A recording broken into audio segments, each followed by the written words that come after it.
ಕೂಡ ನಿಮ್ಮದೇ ಆಗಿರ್ತಕ್ಕಂಥ ಯೂಟ್ಯೂಬ್ ಚಾನಲ್ ಸ್ಟಡಿ ವಿತ್ ಪರಶುರಾಮ್ಗೆ ಸ್ವಾಗತ ಅಂತ ಹೇಳ್ತಾ ಫಸ್ಟ್ ಪಿ ಯು ಸಿಗಾಗಿ ನಾನು ಇವತ್ತು ಪಾಸಿಂಗ್ ಪ್ಯಾಕೇಜನ್ನು ಕೊಡ್ತಾ ಇದ್ದೀನಿ 50 ಮಾರ್ಕ್ಸಲ್ಲಿ. ಇದು ಫಸ್ಟ್ ಪಾರ್ಟ್ ಇದೆ. ಇಲ್ಲೆಲ್ಲ ನಾನು 1 ಅಂಕ ಮತ್ತು ಕೆಲವೊಂದಿಷ್ಟು ಇಂಪಾರ್ಟೆಂಟ್ ಕ್ವಶನ್ಸ್ಗಳನ್ನ ಕವರ್ ಮಾಡಿದ್ದೀನಿ. ಇಷ್ಟು ನೋಡಿದರೆ ಸಾಕು, ನಿಮಗೆ 20 ಅಂಕಗಳಂತೂ ಈ ವಿಡಿಯೋದಿಂದ ಹೆಚ್ಚಿಗೆ ಸಿಗ್ತದೆ. ವಿಡಿಯೋನ ಕಡೆ ತಕ್ಕ ನೋಡಿ ಅಂತ ಹೇಳ್ತಾ, ಯಾಕಂದರೆ ಎಲ್ಲ ಕ್ವಶನ್ಸ್ಗಳನ್ನ ಕವರ್ ಮಾಡಿದ್ದೀನಿ. ಒಂದು ಕೂಡ ಕ್ವಶನ್ಸ್ ನಾನು ಏನು ಮಾಡಿಲ್ಲ, ಇಲ್ಲಿಂದ ಸ್ಕಿಪ್ಪನ್ನು ಮಾಡಿಲ್ಲ. ಸೊ ಆರಾಮಾಗಿ ಕೂಲಾಗಿ ನೋಡ್ತಾ ಹೋಗಿ. ದುರ್ಯೋಧನ ರಣರಂಗದಲ್ಲಿ ಏನನ್ನ ಮೆಟ್ಟಿ ನಡೆದನು ಅಂತ ಕೇಳಿದರು. ಸೊ ಆಪ್ಷನ್ ಇ ಇದೆ, ಊದಿಕೊಂಡ ಹೆಣಗಳು ಅಂತಕ್ಕಂಥದ್ದು ರೈಟ್ ಆನ್ಸರ್.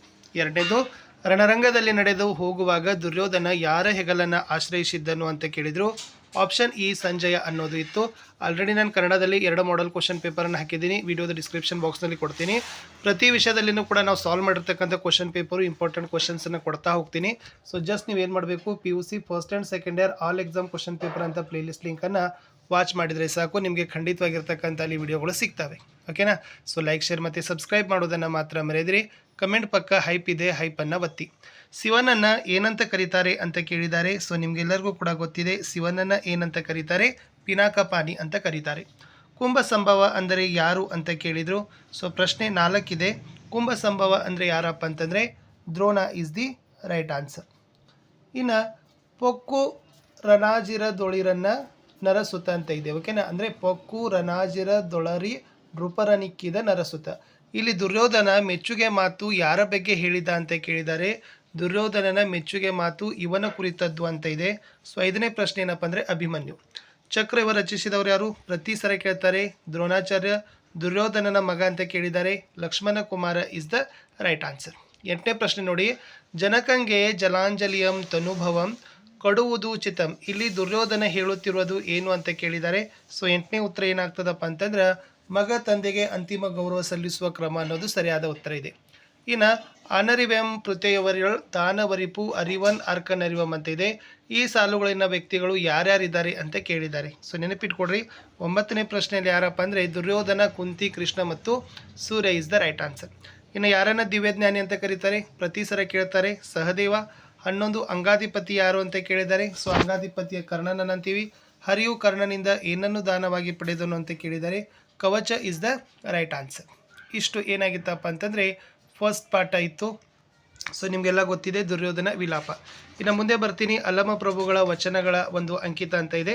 ಸೊ ಅಲ್ಲಮ ಪ್ರಭುಗಳ ವಚನಗಳಲ್ಲಿರ್ತಕ್ಕಂಥ ಪಾಠ ನಿಮ್ಮೆಲ್ಲರಿಗೂ ಗೊತ್ತಿದೆ. ಅಲ್ಲಮ ಪ್ರಭುವಿನ ಅಂಕಿತ. ಸೊ ಅದು ಬಂದ್ಬಿಟ್ಟು ಆಪ್ಷನ್ ಆ ಗುಹೇಶ್ವರ. ಅಲ್ಲಮನ ವಚನದಲ್ಲಿ ಕಾಲುಗಳನ್ನು ಯಾವುದಕ್ಕೆ ಹೋಲಿಸಲಾಗಿದೆ ಅಂತ ಕೇಳಿದ್ದಾರೆ. ಸೊ ಗಾಲಿಗಳಿಗೆ. ಅಲ್ಲಮನ ವಚನದಲ್ಲಿ ದೇಹವೆಂದರೆ ಏನು ಅಂತ ಕೇಳಿದ್ದಾರೆ. ಸೊ ದೇಹವೆಂದರೆ ತುಂಬಿದ ಬಂಡೆ ಅಂತ ಅರ್ಥ. ಇನ್ನು ಹೊಟ್ಟೆಯ ಮೇಲೆ ಕಟ್ಟೋಗರದ ಮೊಟ್ಟೆಯ ಕಟ್ಟಿದಡೇನು ಅಂದರೆ ಅಂತ ಕೇಳಿದರು. ಸೊ 4th ಆನ್ಸರ್ ಏನಪ್ಪ ಅಂದರೆ ಆಪ್ಷನ್ ಇ ಅನ್ನದ ಉಂಡೆಯನ್ನು ಕಟ್ಟುವುದು ಅಂತ ಏನಾಗ್ತದಪ್ಪ ಅಂದರೆ ರೈಟ್ ಆನ್ಸರ್ ಆಗ್ತದೆ. 4E. 5 ಇಟ್ಟ ಕಲ್ಲು ಎಲ್ಲಿ ಸಕ್ಕರೆ ಲಿಂಗವೇ ಎಂದು ಹೇಳುತ್ತಾನೆ ಅಲ್ಲಮ್ಮ ಅಂತ ಕೇಳಿದರೆ. ಸೊ 5th ಆನ್ಸರ್ ಏನಪ್ಪ ಅಂದರೆ ಮಳೆಯ ಮೇಲೆ ಅಂತಕ್ಕಂಥದ್ದು ರೈಟ್ ಆನ್ಸರ್. ಇನ್ನು ನೆಕ್ಸ್ಟ್, ಹಸಿದವರಿಗೆ ಇದನ್ನು ನೀಡಬೇಕೆಂದು ಅಲ್ಲಮ್ಮ ಹೇಳ್ತಾನೆ ಅಂತ ಇದೆ. ಸೊ ಏನಪ್ಪ ಅಂದರೆ ತುತ್ತು ಅನ್ನ ಅಂತಕ್ಕಂಥದ್ದು ಸರಿಯಾದ ಉತ್ತರ ಇತ್ತು. ಇದು ಅಲ್ಲಮಗಳ ವಚನಗಳಲ್ಲಿ ನಿಂತು. ಇನ್ನು ನೆಕ್ಸ್ಟ್ ಹೋಗೋಣ, ಗಟ್ಟಿವಾಳೆಯನ ವಚನಗಳಿಗೆ ಇರ್ತಕ್ಕಂಥದ್ದು ಮೋಸ್ಟ್ ಇಂಪಾರ್ಟೆಂಟ್ ಆಗಿರ್ತಕ್ಕಂಥ ಪ್ರಶ್ನೆ. ಸೊ ಮೊದಲ ಪ್ರಶ್ನೆ ನೋಡಿ, ದಯೆ ಧರ್ಮದ ಮೊನೆ ಯಾವುದಕ್ಕೆ ಇರುವುದಿಲ್ಲ ಅಂತ ಕೇಳಿದ್ದಾರೆ. ಸೊ ನಿಮ್ಮೆಲ್ಲರಿಗೂ ಗೊತ್ತಿದೆ, ಇರಿಯುವ ಆಯುಧಕ್ಕೆ ಅನ್ನೋದು ರೈಟ್ ಆನ್ಸರ್. ತಪವನ್ನು ಗಟ್ಟಿವಾಳೆಯ ಏನೆಂದು ಕರೆದಿದ್ದಾನೆ ಅಂತ ಕೇಳಿದ್ದಾರೆ. ಸೊ ಆನ್ಸರ್ ಏನಪ್ಪ ಅಂದರೆ ಆ ಇದೆ, ಬಂಧನ ಅನ್ನೋದು ಸರಿಯಾದ ಉತ್ತರ ಬರಬೇಕು. ಇನ್ನು ನೆಗೆಗೀಡಾಗುವುದು ಯಾವುದು ಅಂತ ಕೇಳಿದರು. ಸೊ 3ನೇ ಉತ್ತರ ಏನಪ್ಪ ಅಂದರೆ ಆಪ್ಷನ್ ಆ ಬರ್ತದೆ. ಎಸ್, ಕಟ್ಟಿನ ವ್ರತದ ಭಾಷೆ. ಭಾಷೆಹೀನರ ಕಂಡು ಏನಾಯಿತೆಂದು ಗಟ್ಟಿವಾಳೆಯ ಹೇಳಿದ್ದಾನೆ ಅಂತ ಕೇಳಿದ್ದಾರೆ. ಸೊ ನಾಚಿಕೆ. ಇನ್ನು ಗಟ್ಟಿವಾಳೆಯನ ವಚನಗಳ ಅಂಕಿತ ಯಾವುದು ಅಂತ ಕೇಳಿದ್ದಾರೆ. Chikkayya Priya Siddhalinga is the right answer. ಇನ್ನು ಲೇಸ ಮರೆತು ಕಷ್ಟಕ್ಕೆ ಕಡಿದಾಡುವ ಎಂಬ ಮಾತಿನ ಅರ್ಥ ಏನು ಅಂತ ಕೇಳಿದರು. ಅದರಲ್ಲಿ ಆಪ್ಷನ್ ಬರ್ತದೆ. ಕೆಡಕು ಮರೆತು ಒಳಿತು ಬಯಸುವ ಅಂತಕ್ಕಂಥದ್ದು ಸರಿಯಾದ ಉತ್ತರವನ್ನು ನೀವು ಕೊಡಬೇಕು. ಇನ್ನು ನೆಕ್ಸ್ಟ್ ಬರ್ತೀನಿ. ಎಸ್, ಅಕ್ಕ ಮಹಾದೇವಿಯ ವಚನಗಳು ಅಂತಕ್ಕಂಥ ಒಂದು ವಚನಗಳಲ್ಲಿರ್ತಕ್ಕಂಥ ಮೋಸ್ಟ್ ಇಂಪಾರ್ಟೆಂಟ್ ಪ್ರಶ್ನೆ. ಮೊದಲ ಪ್ರಶ್ನೆ ಕೇಳಿದ್ದಾರೆ, ಎಸ್, ಅಕ್ಕನು ಹೇಳುವ ತೊಡರು ಯಾವುದು ಅಂತ ಕೇಳಿದ್ದಾರೆ. ರತ್ನದ ಸಂಕೋಲೆ. ಇದು ಲೋಕದ ಚೇಷ್ಟೆಗೆ ಬೀಜವಾಗಿದೆ ಅಂತ ಕೇಳಿದ್ದಾರೆ. ಸೊ ರವಿ ಅಂತಕ್ಕಂಥದ್ದು ಸರಿಯಾದ ಉತ್ತರ ಇತ್ತು. ಇನ್ನು ಅಕ್ಕ ಮಹಾದೇವ ಪ್ರಕಾರ ಭವ ಕೆಡುವುದು ಅಂತ ಕೇಳಿದ್ದಾರೆ. ಸೊ ಭವ ಯಾವಾಗ ಕೆಡ್ತದಪ್ಪ ಅಂದ್ರೆ ಚನ್ನಮಲ್ಲಿಕಾರ್ಜುನನಲ್ಲಿ ಸಿಲುಕಿದಾಗ. ಸತ್ಯವನ್ನು ನುಡಿಯುವುದು ಯಾವುದಕ್ಕೆ ಶೃಂಗಾರ ಅಂತ ಕೇಳಿದರು. ಆಪ್ಷನ್ ಇ ವಚನಕ್ಕೆ. ಅಕ್ಕ ಮಹಾದೇವಿಯ ವಚನಗಳ ಅಂಕಿತ ನಾಮ ಏನು ಅಂತ ಕೇಳಿದರೆ so Channamallikarjuna is the right answer ಅಂತ ಇತ್ತು. ಸೊ ಮುಂದೆ ಬರ್ತೀನಿ. ದೇವನೊಲಿದವನ ಸತ್ಕುಲಂ ಅಂತಕ್ಕಂಥ ಒಂದು ಪಾಠದ ಪ್ರಶ್ನೋತ್ತರಗಳಿಗೆ ನೋಡೋಣ. ಎಸ್, ಚೋಳ ದೇಶವು ಇವರಿಗೆ ನೆಲೆಯಾಗಿತ್ತು ಅಂತ ಕೇಳಿದ್ದಾರೆ. ಸೊ ಆನ್ಸರ್ ಗೊತ್ತಿರಲಿ, ಶಿವಭಕ್ತರಿಗೆ ಅನ್ನೋದು ಗೊತ್ತಿತ್ತು. ಇನ್ನು ಚೋಳ ದೇಶವನ್ನು ಯಾರು ಆಳ್ತಾ ಇದ್ರು ಅಂತ ಕೇಳಿದ್ದಾರೆ. ಆಪ್ಷನ್ ಆ ಕರಿಕಾಲ ಚೋಳ. ಇನ್ನು ಚೆನ್ನಯ್ಯ ಮಾಡುತ್ತಿದ್ದ ಕಾಯಕ ಯಾವುದು ಅಂತ ಕೇಳಿದ್ದಾರೆ. ಆಪ್ಷನ್ ಇ ಅರಮನೆಗೆ ಕಾಡಿನಿಂದ ಮೇವಿನ ಹುಲ್ಲು ತರುವ. ಇನ್ನು ಚೆನ್ನಯ್ಯ ಹುಲ್ಲನ್ನು ಯಾವುದರ ಮೇಲೆ ಹೇರಿಕೊಂಡು ಬರುತ್ತಿದ್ದ ಅಂತ ಕೇಳಿದ್ದಾರೆ. ಸೊ ಎತ್ತಿನ ಮೇಲೆ ಅಂತಕ್ಕಂಥದ್ದು ರೈಟ್ ಆನ್ಸರ್ ಇತ್ತು. ಇನ್ನು ತಿಲದ ಶೈಲದ ತೆರದೆ, ಕಾಷ್ಟದಗ್ನಿಯ ತೆರದೆ, ನೆಲದ ಮರೆಯೊಳಗೆ ತೊಗೊಳ್ಳುವ ನಿಧಾನದ ತೆರದೆ ಎಂಬಲ್ಲಿ ಚೆನ್ನಯ್ಯನ ಭಕ್ತಿಯನ್ನು ಹೀಗೆ ವರ್ಣಿಸಲಾಗಿದೆ ಅಂತ ಕೇಳಿದ್ದಾರೆ. ಸೊ ಫಿಫ್ತ್ ಆನ್ಸರ್ ಏನಪ್ಪ ಅಂದ್ರೆ ಭಕ್ತಿ ಇದೆ ಆದರೆ ಇದು ಹೊರಲೋಕಕ್ಕೆ ಕಾಣುತ್ತಿಲ್ಲ is the right answer. Shiva ಯಾರ ಜೊತೆ ಊಟ ಮಾಡಿದನು ಅಂತ ಕೇಳಿದ್ದಾರೆ. ಸೊ ಚೆನ್ನಯ್ಯನ ಜೊತೆ ಅನ್ನೋದು ಗೊತ್ತಿರಲಿ. ಇನ್ನು ಓಹೋ ವಿಚಾರವಿಲ್ಲದೆ ಇಂತು ಮಾಳ್ಪರೆ ಅಂತ ಇದೆಯಲ್ಲ, ಇಲ್ಲಿ ಶಿವರಾಜನಿಗೆ ಏನು ಹೇಳ್ತಾ ಇದ್ದಾನೆ ಅಂತ ಕೇಳಿದ್ದಾರೆ. ಸೊ ಸೆವೆಂತ್ ಆನ್ಸರ್ ಯೋಚಿಸದೆ ಅಧಿಕಾರ ಪ್ರದರ್ಶಿಸುತ್ತಿರುವೆಯೇ. ಇನ್ನು ಚೆನ್ನಯ್ಯನನ್ನು ಹುಡುಕಲು ಚೋಳರಾಜ ಯಾರನ್ನು ಕಳಿಸಿದ ಅಂತ ಕೇಳಿದ್ದಾರೆ. ಸೊ ಆತ ದೂತರಿಗೆ ಕಳಿಸ್ತಾನೆ. ಇನ್ನು ಚೋಳರಾಜ ಚೆನ್ನಯ್ಯನನ್ನು ಶಿವಾಲಯಕ್ಕೆ ಹೇಗೆ ಕರೆತಂದನು ಅಂತ ಕೇಳಿದ್ದಾರೆ. ಆಪ್ಷನ್ ಆ ಪಲ್ಲಕ್ಕಿಯಲ್ಲಿ ಕೂರಿಸಿ. ಇದು ಕೈಲಾಸದಲ್ಲಿ ಚೆನ್ನಯ್ಯನಿಗೆ ಸಿಕ್ಕ ಪದವಿ ಅಂತ ಕೇಳಿದರು. ಸೊ 10ರಲ್ಲಿ ಏನಿದೆಪ್ಪ ಅಂದ್ರೆ ಆಪ್ಷನ್ ಆ ಘನಪದವಿ ಅನ್ನೋದು ಸರಿಯಾದ ಉತ್ತರವನ್ನು ಕೊಡಬೇಕಿತ್ತು. ಇನ್ನು ಮುಂದೆ ಬರ್ತೀನಿ. ಸೊ ಮುಂದಿನ ಒಂದು ಪಾಠಕ್ಕೆ ಅದು ಯಾವುದಪ್ಪ ಅಂತಂದರೆ ಎಸ್ ಸೀತೆ ಬಗ್ಗೆ ಬತ್ತು. ಇಟ್ ಮೀನ್ಸ್ ಇದೇನಪ್ಪ ಅಂದರೆ ಹಲು ಬಿದ್ದಳ ಕಲ್ಮರಂ ಕರಗುವಂತೆ ಅಂತಕ್ಕಂಥದ್ದಿದೆ. ಸೊ ಈ ಪಾಠದ ಒಂದು ನಾವೇನು ಮಾಡಿದ್ದೀವಿ ಎಸ್ ಪ್ರಶ್ನೋತ್ತರಗಳನ್ನು ನೋಡ್ತಾ ಹೋಗೋಣ. ಎಸ್, ಮೊದಲ ಪ್ರಶ್ನೆ, ಸೀತೆಯನ್ನು ಕಾಡಿಗೆ ಕರೆದುಕೊಂಡು ಹೋದವನು ಅಂತ ಕೇಳಿದ್ದಾರೆ. ಸೊ ಗೊತ್ತಿರಲಿ, ಲಕ್ಷ್ಮಣ ಅನ್ನೋದು ಉತ್ತರ. ಇನ್ನು ಸೀತೆಯನ್ನು ಕುರಿತು ರಾಮನ ಆಜ್ಞೆ ಏನಾಗಿತ್ತು ಅಂತ ಕೇಳಿದ್ದಾರೆ. ಉತ್ತರ ಕಾಡಿಗೆ ಬಿಟ್ಟು ಬರೋದು. ಇನ್ನು ಮೂರನೇ ಪ್ರಶ್ನೆ, ಲಕ್ಷ್ಮಣನ ಮಾತು ಕೇಳಿದ ಸೀತೆ ಭೂಮಿಗೆ ಹೀಗೆ ಬಿದ್ದಳು ಅಂತ ಕೇಳಿದ್ದಾರೆ. ಥರ್ಡ್ ಆನ್ಸರ್ ಆಪ್ಷನ್ ಆ ಗೋನೆ ಬಿಟ್ಟ ಬಾನೆ ಗಿಡವೊಂದು ಬಿರುಗಾಳಿಯ ಹೊಡೆತಕ್ಕೆ ಬೀಳುವಂತೆ ಇಸ್ ದ ರೈಟ್ ಆನ್ಸರ್. ಇನ್ನು ಕಾಡಿನಲ್ಲಿ ತನಗೆ ಯಾರ ನೆರೆ ಉಂಟೆಂದು ಸೀತೆ ಹೇಳ್ತಾಳೆ ಅಂತ ಕೇಳಿದ್ದಾರೆ. ಸೊ ಫೋರ್ತದಲ್ಲಿ ಆಪ್ಷನ್ ಆ ಬರ್ತದೆ ಕರುಣಾಳು ರಾಘವನಲ್ಲಿ. ಇನ್ನು ಆರನೇ ಪ್ರಶ್ನೆ, ಸೀತೆ ಲಕ್ಷ್ಮಣನಿಗೆ ಏನೆಂದು ಹಾರೈಸಿ ಬೀಳ್ಕೊಟ್ಟಳು ಅಂತ ಕೇಳಿದ್ದಾರೆ. ನಿನಗೆ ಮಾರ್ಗದಲ್ಲಿ ಹೆಜ್ಜೆ ಹೆಜ್ಜೆಗೂ ಸುಖ ಸಿಗಲಿ ಅನ್ನೋದು ಉತ್ತರ. ಇನ್ನು ಯಾರನ್ನ ಭೂಜಾತಿ ಅಂತ ಕರೀತಾರೆ ಅಂತ ಕೇಳಿದ್ದಾರೆ. Seventh answer is option E ಸೀತೆಗೆ ಕರೀತಾರೆ. ವಾಲ್ಮೀಕಿ ಮುನಿ ಏನನ್ನ ಹುಡುಕುತ್ತಾ ಸೀತೆ ಇದ್ದ ಸ್ಥಳಕ್ಕೆ ಬಂದ ಅಂತ ಕೇಳಿದ್ದಾರೆ. ಏಟ್ತ್ ಆನ್ಸರ್ ಆಪ್ಷನ್ ಇ ಯೂಪವನ್ನು. ಇನ್ನು ರಾವನಾರಿ ಎಂದರೆ ಯಾರು ಅಂತ ಕೇಳಿದ್ದಾರೆ. ಸೊ ಈ ರಾಮ. ಇನ್ನು ಧರ್ಮದೇವತೆ ಜಗಜ್ಜನನಿ ಜಾಹ್ನವಿ ಎಂದರೆ ಯಾರು ಅಂತ ಕೇಳಿದರು. ಸೊ 10th ಆನ್ಸರ್ ಏನಿದೆಪ್ಪ ಅಂತಂದರೆ ಅಂತಕ್ಕಂಥದ್ದು ಗಂಗೆ ಇಸ್ ದ ರೈಟ್ ಆನ್ಸರ್ ಇದೆ. ಇನ್ನು ಸೀತೆಗೆ ಕಾಡಿನಲ್ಲಿ ಆಶ್ರಯ ಕೊಟ್ಟವರು ಯಾರು ಅಂತ ಕೇಳಿದ್ದಾರೆ. ಸೊ 11 ಈ ವಾಲ್ಮೀಕಿ ಮುನಿ ಇಸ್ ದಿ ರೈಟ್ ಆನ್ಸರ್. ಇನ್ನು ದೇವಿ ಬಿಡು ಶೋಕಮಂ ಪುತ್ರಯುಗಂ ಪಡೆವೆ ಎಂಬ ವಾಲ್ಮೀಕಿ ಮುನಿಗಳ ಮಾತಿನ ಅರ್ಥ ಕೇಳಿದರು. ಸೊ 12ರಲ್ಲಿ ಆ ಇದೆ ದುಃಖವನ್ನು ಬಿಡು ಅವಳಿ ಗಂಡು ಮಕ್ಕಳನ್ನು ಪಡೆವೆ ಅನ್ನೋದು ಸರಿಯಾದ ಉತ್ತರವನ್ನು ನೀವೇನು ಮಾಡಬೇಕಾಗಿತ್ತಪ್ಪ ಅಂದರೆ ಕೊಡಬೇಕು. ಮುಂದಿನ ಪದ್ಯ ತಲ್ಲನಿಸದಿರು ಕಂಡ್ಯ ಅಂತಕ್ಕಂಥ ಹೋಗೋಣ. ಸೊ ಈ ಒಂದು ಪದ್ಯದ ಇಂಪಾರ್ಟೆಂಟ್ ಆಗಿರ್ತಕ್ಕಂಥ ಪ್ರಶ್ನೆಗಳು. ಎಸ್, ವೃಕ್ಷ ಎಲ್ಲಿ ಹುಟ್ಟಿತು ಅಂತ ಕೇಳಿದ್ದಾರೆ. ಸೊ ಬೆಟ್ಟದ ತುದಿಯಲ್ಲಿ. ಮೃಗ ಪಕ್ಷಿಗಳು ಎಲ್ಲಿ ಆಡುತ್ತಿದ್ದವು ಅಂತ ಕೇಳಿದ್ದಾರೆ. ಅಡವಿಯಲ್ಲಿ. ಯಾರ ತೆರದಿ ಸ್ವಾಮಿ ನಮ್ಮನ್ನು ಬಿಡದೆ ರಕ್ಷಿಸುವೆನು ಅಂತ ಕೇಳಿದ್ದಾರೆ. ಈ ಪಡೆದ ಜನನಿಯ ತೆರದಿ ಅನ್ನೋದಿದೆ.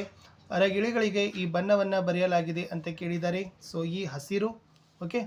ಇನ್ನು ನೆಕ್ಸ್ಟ್, ಕಪ್ಪೆಗಳು ಎಲ್ಲಿ ಹುಟ್ಟಿ ಕೂಗುತ್ತವೆ ಅಂತ ಕೇಳಿದ್ದಾರೆ. ಸೊ ಕಲ್ಲಿನಲ್ಲಿ ಅನ್ನೋದು ಸರಿಯಾದ ಉತ್ತರವನ್ನು ನೀವೇನು ಮಾಡಬೇಕಾಗಿತ್ತಪ್ಪ ಅಂದರೆ ಕೊಡಬೇಕಿತ್ತು. ಇನ್ನು ಶಿಶು ಮಕ್ಕಳಿಗೆ ಒಲಿದವ ಮಾದೇವ ಅಂತಕ್ಕಂಥದ್ದು 6ನೇ ಪದ್ಯಕ್ಕೆ ಬರೋಣ. ಸೊ ಈ ಒಂದು ಪದ್ಯ ಪಾಠದ ಪ್ರಶ್ನೆಗಳನ್ನು ನೋಡ್ತಾ ಹೋಗೋಣ. ಸೊ ಮೊದಲ ಪ್ರಶ್ನೆ ಕೇಳಿದರು ಫ್ರೆಂಡ್ಸ್, ಮಾದೇವ ಎಲ್ಲಿವರೆಗಿದ್ದಾನೆ ಅಂತ ಕೇಳಿದ್ದಾರೆ. ಆಪ್ಷನ್ ಅ ಮೂಡಲ ಮನೆ ಇಸ್ ದ ರೈಟ್ ಆನ್ಸರ್ ಅಂತಕ್ಕಂಥದ್ದು ಇತ್ತು. ಇನ್ನು ಎರಡನೇದು, ಇವಳ ಮಕ್ಕಳನ್ನು ಮಾದೇವ ದತ್ತುವಾಗಿ ಪಡೆದವನು ಅಂತ ಕೇಳಿದ್ದಾರೆ. ಸೊ ಯಾರ್ದಪ್ಪ ಅಂದರೆ ಆಪ್ಷನ್ ಇ ಸಂಕಮ್ಮ. ಇನ್ನು ಶಿಶು ಮಕ್ಕಳು ಹೂ ತರಲು ಹೋಗಿದ್ದ ಕಾಡಿನ ಸ್ಥಳ ಅಂತ ಕೇಳಿದ್ದಾರೆ. ಈ ಕಡ್ಡಿಹಳ್ಳ. ಮಾದೇವ ಶಿಶು ಮಕ್ಕಳ ಸಾಹಿತ್ಯ ನೋಡಲು ಏನು ಮಾಡಬೇಕೆನ್ನುತ್ತಾನೆ ಅಂತ ಕೇಳಿದರೆ. ಆಪ್ಷನ್ ಇ ಅವರನ್ನು ಪರೀಕ್ಷಿಸಬೇಕು ಅನ್ನೋದು ಸರಿಯಾದ ಉತ್ತರವನ್ನು ಕೊಡಬೇಕು. ಇನ್ನು ಮಳೆಯನ್ನು ಕಳುಹಿಸು ಎಂದು ಮಾದೇವ ಇವನಿಗೆ ಹೇಳ್ತಾನೆ ಅಂತ ಕೇಳಿದ್ದಾರೆ. ಸೊ 5ನೇ ಪ್ರಶ್ನೆ ಉತ್ತರ ಆಪ್ಷನ್ ಆ ಇದೆ. ಸೊ ದೇವೇಂದ್ರ. ಎಂತಹ ಸುಂಟರ ಗಾಳಿ ಕಳಿಸಲು ಮಾದೇವ ವಾಯುದೇವನಿಗೆ ಕೇಳ್ತಾನೆ ಅಂತ ಇದೆ. ಆಪ್ಷನ್ ಇ ಜಗತ್ತೆಲ್ಲ ಬುಗುರಿ ತಿರುಗುವಂತ ಅನ್ನೋದು ರೈಟ್ ಆನ್ಸರ್. ಇನ್ನು ಈ ಕೆಂಡಗಣ್ಣೆಯ ಮಾತಿಗೆ ಅಂತ ಇದೆ. ಇಲ್ಲಿ ಕೆಂಡಗಣ್ಣೆಯ ಮತ್ತು ಅವನ ಮಾತಿಗೆ ಒಪ್ಪಿದವರು ಕ್ರಮವಾಗಿ ಯಾರು ಅಂತ ಕೇಳಿದ್ದಾರೆ. ಸೊ 7ನೇ ಪ್ರಶ್ನೆ ಉತ್ತರ ಏನಿತ್ತಪ್ಪ ಅಂತಂದರೆ ಎಸ್ ಸರಿಯಾದ ಉತ್ತರ ಆಪ್ಷನ್ ಆ ಬರ್ತದೆ ಮಾದೇವ ಮತ್ತು ದೇವತೆಗಳು ಅನ್ನೋದು ಸರಿಯಾದ ಉತ್ತರ ಇತ್ತು. ಇನ್ನು ಮಾದೇವ ಮಳೆ, ಗಾಳಿ, ಗುಡುಗು ಮತ್ತು ಸಿಡಿಲುಗಳನ್ನು ಕಳಿಸಲು ಕ್ರಮವಾಗಿ ಇವರುಗಳಿಗೆ ಹೇಳಿದಂತೆ ಕೇಳಿದರು. ಸೊ 8ನೇ ಪ್ರಶ್ನೆ ಬರ್ತದೆ. ಈ ದೇವೇಂದ್ರ, ವಾಸುದೇವ, ಗುಡುಗಾಜಮ್ಮ ಮತ್ತು ಬೊಮ್ಮದೇವ ಅನ್ನೋದು ಸರಿಯಾದ ಉತ್ತರ. ಇನ್ನು ಜೋರು ಮಳೆಯಲ್ಲಿ ನೀರ ಹನಿಗಳು ಹೇಗಿದ್ದವು ಅಂತ ಕೇಳಿದ್ದಾರೆ. ಆಪ್ಷನ್ ಆ ಚೆಂಡಿನ ಗಾತ್ರ. ಗಂಗೆ ಸುರಿಯುವ ರಭಸ ಹೇಗಿತ್ತು ಅಂತ ಕೇಳಿದ್ದಾರೆ. ಭೂಮಿ ಆಕಾಶ ಒಂದಾದಂತೆ. ಇನ್ನು ಗಂಗಮ್ಮ ಏನನ್ನು ಹೊತ್ತುಕೊಂಡು ಹೋದಳು ಅಂತ ಕೇಳಿದರೆ 11ರಲ್ಲಿ ಆ ಮದ್ದಾನೆ ಹಿಂಡನ್ನ. ನೀರಿನ ಸುಳಿಗೆ ಸಿಕ್ಕ ಗರಗರನೆ ತಿರುಗಿದ್ದು ಯಾರು ಅಂತ ಕೇಳಿದರು. ಸೊ ಮಾದೇವ ಯಾವುದಕ್ಕೆ ಒಲಿದನು ಅಂತ ಪ್ರಶ್ನೆ ಇತ್ತು. ಶಿಶು ಮಕ್ಕಳ ಪ್ರೇಮಕ್ಕೆ. ನಂಬಿದವರ ಮನದಲ್ಲಿ ಮಾದೇವ ಹೀಗಿರ್ತಾನೆ ಅಂತ ಕೇಳಿದರೆ ತುಂಬಿ ತುಳುಕಾಡುತ್ತ ಅನ್ನೋದು ಸರಿಯಾದ ಉತ್ತರವನ್ನೇ ಇತ್ತು. ಇನ್ನು ಮುಂದಿನ ಪ್ರಶ್ನೆ, ಅಖಂಡ ಕರ್ನಾಟಕ ಅಂತಕ್ಕಂಥ ಪದ್ಯಪಾಠದ ಪ್ರಶ್ನೆಗಳು ಇದ್ದಾವೆ. ಮೊದಲ ಪ್ರಶ್ನೆ, ಅಖಂಡ ಕರ್ನಾಟಕವನ್ನು ಹರಸುತ್ತಿರುವವರು ಯಾರು ಅಂತ ಕೇಳಿದರೆ ಗಾಂಧಿ. ಇಂದು ಬಂದು ನಾಳೆ ಹೋಗೋದು ಯಾವುದು ಅಂತ ಕೇಳಿದರೆ ಆ ರಾಜಕಾರಣಿ ರಚಿಸಿದ ಸಚಿವ ಮಂಡಲ. ಅಖಂಡ ಕರ್ನಾಟಕದ ಚಕ್ರವರ್ತಿ ಯಾರು ಅಂತ ಕೇಳಿದರೆ 4 ಈ ನೃಪತುಂಗ. ಅಖಂಡ ಕರ್ನಾಟಕದ ಶಾಶ್ವತ ಮುಖ್ಯಮಂತ್ರಿ ಅಂತ ಕೇಳಿದಾಗ ಈ ಪಂಪ. ಸರಸ್ವತಿಯು ಯಾವ ಸಂಸ್ಕೃತಿಯನ್ನು ಮೆರೆಯಲು ಕರ್ನಾಟಕವನ್ನು ಮೆಚ್ಚಿದ್ದಾಳೆ ಅಂತ ಕೇಳಿದರೆ 6ರಲ್ಲಿ ಆ ಆತ್ಮ ಸಂಸ್ಕೃತಿ. ಕರ್ನಾಟಕ ಯಾರ ಹೃದಯದಲ್ಲಿ ಹೊತ್ತಿರೋ ದೀಪವಾಗಿದೆ ಅಂತ ಕೇಳಿದರೆ 7th ಆ ಶರಣರು. ಕರ್ನಾಟಕ ಎಂಬುದೇನು ಹೆಸರೇ ಬರಿಯ ಮಣ್ಣಿಗೆ ಎಂದು ಹೇಳೋ ಕವಿ ಇದನ್ನು ಈ ಕ್ರಮದಲ್ಲಿ ವರ್ಣಿಸಿದ್ದಾರೆ ಅಂತ ಕೇಳಿದ್ದಾರೆ.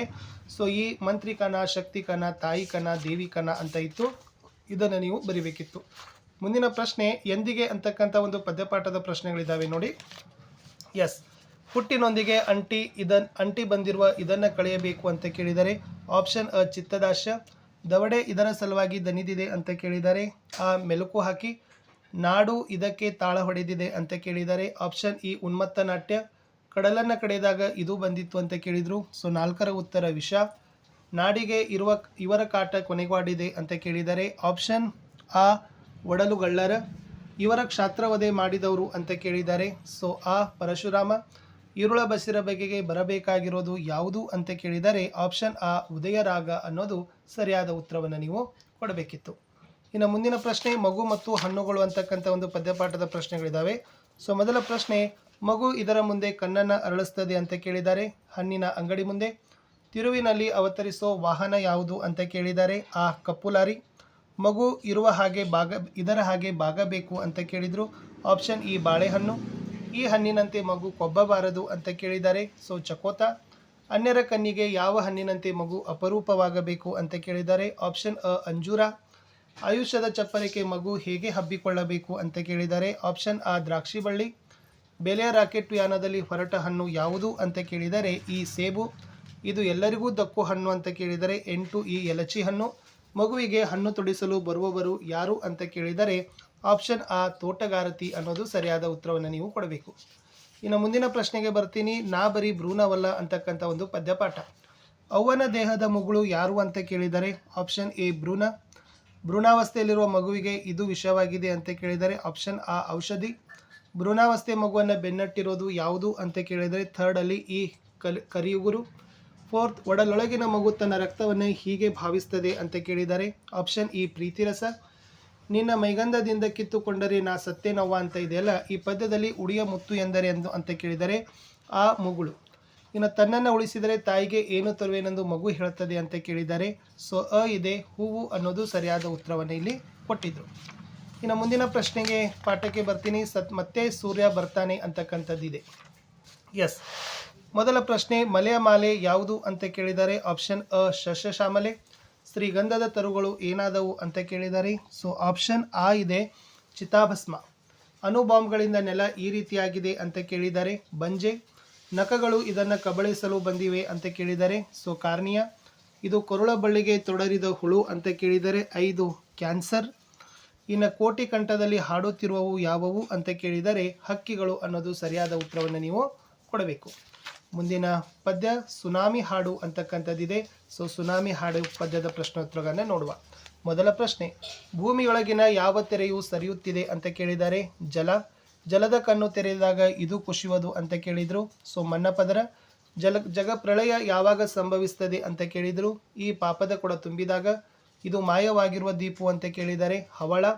ಇವು ಸಾಕ್ಷಿ ಇಲ್ಲದಂತೆ ಹಾರಿ ಹೋಗುತ್ತವೆ ಅಂತ ಕೇಳಿದ್ದಾರೆ. ಆಪ್ಷನ್ ಅ ಗುಡಿ, ಚರ್ಚು, ಮಸೀದಿ. ಇನ್ನು ನಕಾಶೆ ಹುಡುಕುತ್ತಿರುವವರು ಯಾರು ಅಂತ ಕೇಳಿದರೆ ಉತ್ಖನನ ನಡೆಸುವವರು ಅನ್ನೋದು ಸರಿಯಾದ ಉತ್ತರ ಇತ್ತು. ಇನ್ನು ಹೊಲಿಗೆ ಯಂತ್ರದ ಅಮ್ಮಿ ಅಂತಕ್ಕಂಥ ಒಂದು ಪದ್ಯಕ್ಕೆ ಬರ್ತೀನಿ. ಸೊ ಇಲ್ಲಿ ಯಾವೆಲ್ಲ ಪ್ರಶ್ನೆ ಕೇಳಿದ್ದಾರೆ ಅಂತಂದರೆ ಅಮ್ಮಿ ಏನನ್ನ ಪಾಲು ಮಾಡಿದಂತೆ ಬಟ್ಟೆ ಕತ್ತರಿಸ್ತಾಳೆ ಅಂತ ಕೇಳಿದ್ದಾರೆ, ರೊಟ್ಟಿ. ಚಕ್ರ ತಿರುಗಿಸಿದಂತೆ ಉರುಳೋದು ಯಾವುದು ಅಂತ ಕೇಳಿದ್ದಾರೆ, ಇತಿಹಾಸ. ಅಮ್ಮಿ ಯಾವಾಗಲೂ ಇದನ್ನು ಧರಿಸೋಳು, ಹಾಲು ಬಿಳಿ ಸೀರೆ. ಅಮ್ಮಿ ಜಗತ್ತಿಗೆ ಎಂಥ ಬಟ್ಟೆ ತೊಡಿಸುತ್ತಾಳೆ ಅಂತ ಕೇಳಿದ್ದಾರೆ, ಸೊ ಬಣ್ಣ ಬಣ್ಣದ. ಇನ್ನು ಅಮ್ಮಿ ಯಾವುದನ್ನು ಕಡಿದು ಹಾಕಲೆಂದು ಕತ್ತರಿ ಹಿಡಿದಿದ್ದಾಳೆ ಅಂತ ಕೇಳಿದ್ದಾರೆ, ಲೋಕವಿಕಾರ ಇಸ್ ದ ರೈಟ್ ಆನ್ಸರ್. ಇನ್ನು ಮಗುವಿನಂತೆ ಇವರನ್ನು ಸಾಕಿದಳು ಅಂತ ಕೇಳಿದ್ದಾರೆ, ಸೊ ಗಂಡ. ಹೊಲಿಗೆ ಯಂತ್ರದ ಜೊತೆಗೆ ಅಮ್ಮಿ ಕಳೆದ ಕಾಲವೆಷ್ಟು ಅಂತ ಕೇಳಿದರೆ ಕಾಲು ಶತಮಾನ ಅನ್ನೋದು ಸರಿಯಾದ ಉತ್ತರವನ್ನು ನೀವು ಕೊಡಬೇಕು. ಇನ್ನು 14ನೇ ಪದ್ಯಕ್ಕೆ ಹೋಗ್ತೀನಿ. ದೇವರಿಗೊಂದು ಅರ್ಜಿ ಅಂತಕ್ಕಂಥದ್ದು. ಫಸ್ಟ್ ಒನ್, ತನ್ನನ್ನು ಕ್ಷಮಿಸುವಂತೆ ಕವಿ ಯಾರನ್ನು ಕೇಳ್ತಾನೆ ಅಂತ ಕೇಳಿದ್ದಾರೆ, ದೇವರಿಗೆ. ಸಮಾಧಿಗಳು ಇವರನ್ನು ಬಚ್ಚಿಟ್ಟುಕೊಂಡಿವೆ ಅಂತ ಕೇಳಿದ್ದಾರೆ, ಜೀವಂತ ವ್ಯಕ್ತಿಗಳಿಗೆ. ಬೊಗಸೆಯಲ್ಲಿ ಯಾರನ್ನು ಬಂಧಿಸಲು ಕವಿ ಬಯಸಿದ್ದಾನೆ ಅಂತ ಕೇಳಿದ್ದಾರೆ, ಚಂದಿರ. ಕವಿಯ ಗುಂಡಿಗೆಯನ್ನು ಹಿಂಡುತ್ತಿರುವುದು ಯಾವುದು ಅಂತ ಕೇಳಿದ್ದಾರೆ, ಆಪ್ಷನ್ ಇ, ಅವರಿವರು ಉದಾಸೀನವಾಗಿ ಬಿಟ್ಟಂಥ ಬಿಸಿಯುಸಿರು. ಕವಿಯ ಬೆನ್ನಟ್ಟಿ ಮುಳ್ಳುಗಳಾಗಿ ಚುಚ್ಚುತ್ತಿರುವುದೇನು ಅಂತ ಕೇಳಿದರೆ, ನಗುವ ಅಮೃತಶಿಲೆಯ ಸಮಾಧಿಗಳು ಇಸ್ ದ ರೈಟ್ ಆನ್ಸರ್. ಜೀವಕ್ಕೆ ಇಂಧನ ಅಂತಕ್ಕೆ ಹೋಗೋಣ. ಸೊ ಜೀವ ಎಲ್ಲಿ ಅರಳಿದೆ ಅಂತ ಕೇಳಿದ್ದಾರೆ, ಸೊ ಚರಾಚರದಲ್ಲಿ. ಜೀವದ ಸೆಲೆಗಳನ್ನು ಸುಡುತ್ತಿರುವುದು ಯಾವುದು ಅಂತ ಕೇಳಿದ್ದಾರೆ, ಉಳ್ಳವರ ಆಸೆಯ ಬೆಂಕಿ ಗಾಳಿ. ಭೂಮಿಯನ್ನು ಇವರು ಮಾರಿಕೊಂಡರು ಅಂತ ಕೇಳಿದ್ದಾರೆ, ಧನದ ದಾಯಿಗಳು. ಈ ಭೂಮಿಯನ್ನು ಹೇಗೆ ಕಾಯಬೇಕು ಅಂತ ಕೇಳಿದ್ದಾರೆ, ಜೈವಿಕ ಬೆಳೆಗಳ ಹಸಿರನ್ನು ಹೊದಿಸಿ. ಜೀವ ಉಳಿಯುವ ದಾರಿ ಯಾವುದು ಅಂತ ಕೇಳಿದ್ದಾರೆ, ಜೈವಿಕ ಇಂಧನ ಬಳಸೋದು. ಎಂದೂ ಕರಗದ ಮೂಲಧನ ಯಾವುದು ಅಂತ ಕೇಳಿದ್ರು, ಜೈವಿಕ ಇಂಧನ ಇಸ್ ದ ರೈಟ್ ಆನ್ಸರ್. ಇನ್ನು ನಿಮಗೆ ಪದ್ಯಪಾಠದಲ್ಲಿ ಮ್ಯಾಕ್ಸಿಮಮ್ ಆಗಿರ್ತಕ್ಕಂಥ ಇವೇ ಪ್ರಶ್ನೆಗಳನ್ನ ನಿಮ್ಗೆ ಏನು ಮಾಡ್ತಾರಪ್ಪ ಅಂತಂದರೆ ಕೇಳ್ತಾರೆ ನೋಡಿ. ಮಗು ಮತ್ತು ಹಣ್ಣುಗಳು ಅಂದರೆ ಮಳೆ ಬಿದ್ದ ನೆಲದಲ್ಲಿ. ಮತ್ತೆ ಸೂರ್ಯ ಬರುತ್ತಾನೆ ಅಂದರೆ ಸೊ ಲೋಕೇಶ್ ಅಗಸನಕಟ್ಟಿ. ಸುನಾಮಿಯ ಹಾಡು ಅಂತ ಇದೆ, HL ಪುಷ್ಪ ಇದೆ. ಈ ಹೊಲಿಗೆ ಯಂತ್ರದ ಅಮ್ಮಿ ಇದೆ, ಜಂಗಮ ಫಕೀರನ ಜೋಳಿಗೆ. ಜೀವಕ ಇಂಧನ ಅಂತ ಇದೆ, ಜೈವಿಕ ಇಂಧನ ಅಂತ ಹೊಂದಿಸಿ ಬರೆಯರಲ್ಲಿ ಇದನ್ನು ಕೇಳಿದರು. ಇನ್ನು ಇನ್ನೊಂದು ಜೋಡಿ ನೋಡಿ, ಇದರಲ್ಲಿ ಏನು ಕೇಳಿದ್ದಾರೆ ನೋಡಿ, ಮಗು ಮತ್ತು ಹಣ್ಣುಗಳು ಮಳೆ ಬಿದ್ದ ನೆಲದಲ್ಲಿ. ಲೋಕೇಶ್ ಅಗಸನ ಕಟ್ಟಿ ಇದೆ, ಮತ್ತೆ ಸೂರ್ಯ ಬರುತ್ತಾನೆ. HL ಪುಷ್ಪ ವರ್ಗೆ ಸುನಾಮಿ ಹಾಡಿದೆ. ಈ ಜಂಗಮ ಫಕೀರನ ಜೋಳಿಗೆ, ಹೊಲಿಗೆ ಯಂತ್ರದ ಅಮ್ಮಿ. ಕೂಸು ಕಂಡ ಕನಸಿನಲ್ಲಿ ಅಂತ ಕೇಳಿದರೆ ಬಸವರಾಜ ಒಕ್ಕುಂದ. ಇನ್ನು ಮಗು ಮತ್ತು ಹಣ್ಣುಗಳು ಅಂತಕ್ಕಂಥದ್ದು ಈ ಜೋಡಿಯಲ್ಲಿ ಏನು ಕೇಳಿದ್ದಾರೆ ನೋಡಿ, ಆಪ್ಷನ್ ಇ, HS ಶಿವಪ್ರಕಾಶ. ಮತ್ತೆ ಸೂರ್ಯ ಬರುತ್ತಾನೆ ಕೇಳಿದ್ದಾರೆ, ಸೊ 5 ಲೋಕೇಶ್ ಅಗಸನಕಟ್ಟೆ. HL ಪುಷ್ಪ ಕೇಳಿದ್ದಾರೆ, ಸೊ ಫಸ್ಟ್ ಲೋಹದ ಕಣ್ಣು. ಇನ್ನು ಈ ಫಕೀರ ಜಂಗಮ ಫಕೀರನ ಜೋಳಿಗೆ 4 ಆರಿಫ್ ರಾಜ. ಜೀವಕ್ಕೆ ಇಂಧನ ಕೇಳಿದರೆ ಬಸವರಾಜ ಒಕ್ಕುಂದ. ಇನ್ನು ನೆಕ್ಸ್ಟ್ ಈ ಜೋಡಿಯಲ್ಲಿ ಕೇಳಿರ್ತಕ್ಕಂಥದ್ದು HS ಶಿವಪ್ರಕಾಶ ಅಂತ ಕೇಳಿದ್ದಾರೆ. HS ಶಿವಪ್ರಕಾಶ ಜೊತೆ ಹೊಂದಾಣಿಕೆಯಾಗಿರ್ತಕ್ಕಂಥ ಜೋಡಿ ಮಳೆ ಬಿದ್ದ ನೆಲದಲ್ಲಿ. ಮತ್ತೆ ಸೂರ್ಯ ಬರುತ್ತಾನೆ ಅಂತ ಕೇಳಿದ್ದಾರೆ, ಲೋಕೇಶ್ ಅಗಸನಕಟ್ಟೆ. ಲೋಹದ ಕಣ್ಣು ಅಂತ ಕೇಳಿದ್ದಾರೆ, ಸುನಾಮಿಯ ಹಾಡಿದೆ. ಆರಿಫ್ ರಾಜ ಅಂತ ಇದೆ, ಸೊ ಅದರ ಜೊತೆ 4 ಇದೆ, ಜಂಗಮ ಫಕೀರನ ಜೋಳಿಗೆ ಇದೆ. ಇನ್ನು ಬಸವರಾಜ ಒಕ್ಕುಂದ ಇದೆ, ಕೂಸು ಕಂಡ ಕನಸಿನಲ್ಲಿ ಇಸ್ ದಿ ರೈಟ್ ಆನ್ಸರ್. ಇನ್ನು ಈ ಜೋಡಿಯಲ್ಲಿ ಕೇಳಿರ್ತಕ್ಕಂಥದ್ದು HS ಶಿವಪ್ರಕಾಶ ಬಗ್ಗೆ ಹೊಂದಾಣಿಕೆಯಾಗಬೇಕು. ಮಗು ಮತ್ತು ಹಣ್ಣುಗಳು, ಲೋಕೇಶ್ ಅಗಸನಕಟ್ಟೆ, ಮತ್ತೆ ಸೂರ್ಯ ಬರುತ್ತಾನೆ, ಸುನಾಮಿಯ ಹಾಡು, ಲೋಹದ ಕಣ್ಣು, ಹೊಲಿಗೆ ಯಂತ್ರದ ಅಮ್ಮಿ, ಆರಿಫ್ ರಾಜ. ಇನ್ನು ಲಾಸ್ಟ್ ಜೀವಕ್ಕೆ ಇಂಧನ, ಕೂಸು ಕಂಡ ಈ ಇದೆ, ಫಸ್ಟ್ ಒನ್ ಜೀವಕ್ಕೆ ಇಂಧನ ಇದೆ, ಕೂಸು ಕಂಡ ಕನಸಿನಲ್ಲಿ ಇಸ್ ದಿ ರೈಟ್ ಆನ್ಸರ್. ಇಷ್ಟು ಏನಾಗಿತ್ತಂದರೆ 1 ಮಾರ್ಕರಲ್ಲಿ ಇರ್ತಕ್ಕಂಥ ಪದ್ಯ ಭಾಗ ಕಂಪ್ಲೀಟ್ ಮಾಡಿದ್ದೀನಿ. ಗದ್ಯ ಭಾಗದ ಇನ್ನೊಂದು ವಿಡಿಯೋದೊಂದಿಗೆ ಬರ್ತೀನಿ. ಬಾಯ್.